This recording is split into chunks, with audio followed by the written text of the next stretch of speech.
और एक देश एक चुनाव के खिलाफ विपक्ष लामबंद होने लगा है। केरल विधानसभा ने इस फैसले के विरोध में प्रस्ताव पारित कर दिया है। इसमें कहा गया है कि यह व्यवस्था देश में संसदीय लोकतंत्र को नुकसान पहुंचाएगी।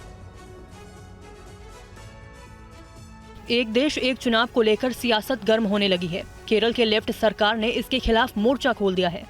केरल विधानसभा ने एक देश एक चुनाव के खिलाफ प्रस्ताव पारित किया। केरल विधानसभा ने सर्वसम्मति से प्रस्ताव पारित किया। इसे अलोकतांत्रिक और असंवैधानिक बताया गया। देश की संघीय व्यवस्था को कमजोर करने का दावा।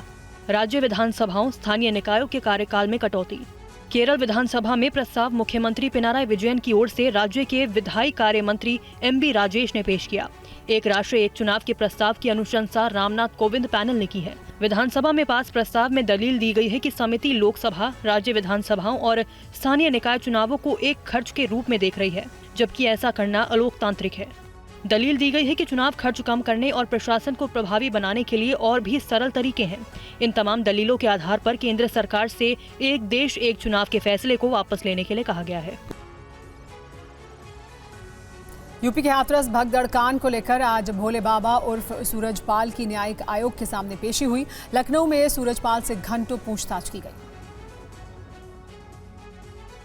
हाथरस भगदड़ के 3 महीने बाद नारायण सरकार हरिधाम के बाबा सूरजपाल न्यायिक आयोग के सामने पेश हुआ। खास बात यह थी कि पेशी के लिए वो पीलीभीत से भाजपा विधायक बाबूराम पासवान की कार से पहुंचा, जिसमें पार्टी का झंडा भी लगा हुआ था। भोले बाबा का किसी विधायक की गाड़ी से आना सवालों के घेरे में है। लखनऊ में अपना बयान दर्ज करवाने पहुंचे सूरजपाल से बंद कमरे में करीब 2.25 घंटे पूछताछ हुई और भगदड़ से जुड़े सवाल पूछे गए।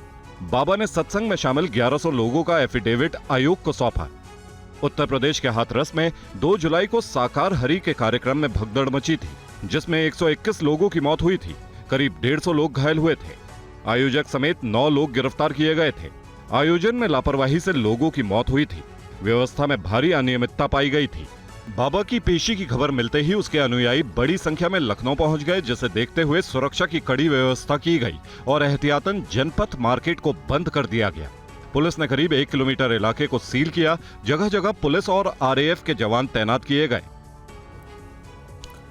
और यूपी के बिजनौर में ट्रेन डिरेल करने की साजिश का मामला सामने आया है। यहां रेलवे ट्रैक पर पत्थर रखे मिले। मेमू एक्सप्रेस ट्रेन सहारनपुर से मुरादाबाद जा रही थी और इसे डिरेल करने की साजिश रची गई थी। बिजनौर के गढ़मालपुर रेलवे क्रॉसिंग पर रेलवे ट्रैक पर पत्थर रखा हुआ था। मेमू ट्रेन पत्थरों को तोड़ते हुए निकल गई। ड्राइवर ने पत्थर से ट्रेन के टकराने पर तेज आवाज सुनी और इसके बाद उसने इमरजेंसी ब्रेक लगाकर ट्रेन रोकी और देखा तो अप और डाउन लाइन की रेल पटरी पर दोनों तरफ लगभग 20 मीटर तक पत्थर रखे हुए थे। रेलवे से मिली जानकारी के अनुसार मेमू एक्सप्रेस ट्रेन के लोको पायलट ने मुर्शदपुर रेलवे स्टेशन पहुंचते ही स्टेशन मास्टर और उच्च अधिकारियों को घटना की सूचना दी। घटना की सूचना मिलते ही रेलवे पुलिस इस घटना की जांच में जुट गई है। उत्तर प्रदेश में हाल के दिनों में कानपुर, जौनपुर और बागपत समेत कई जगहों पर पटरी पर रसोई गैस सिलेंडर, खंबा और लट्ठा आदि रखे जाने की घटनाएं सामने आई हैं। इनमें से कुछ मामलों में ट्रेन को पलटाने की साजिश की आशंका भी जाहिर की गई है। उत्तर प्रदेश के साथ साथ राजस्थान, मध्य प्रदेश और झारखंड से भी इसी तरह की खबरें सामने आ चुकी हैं।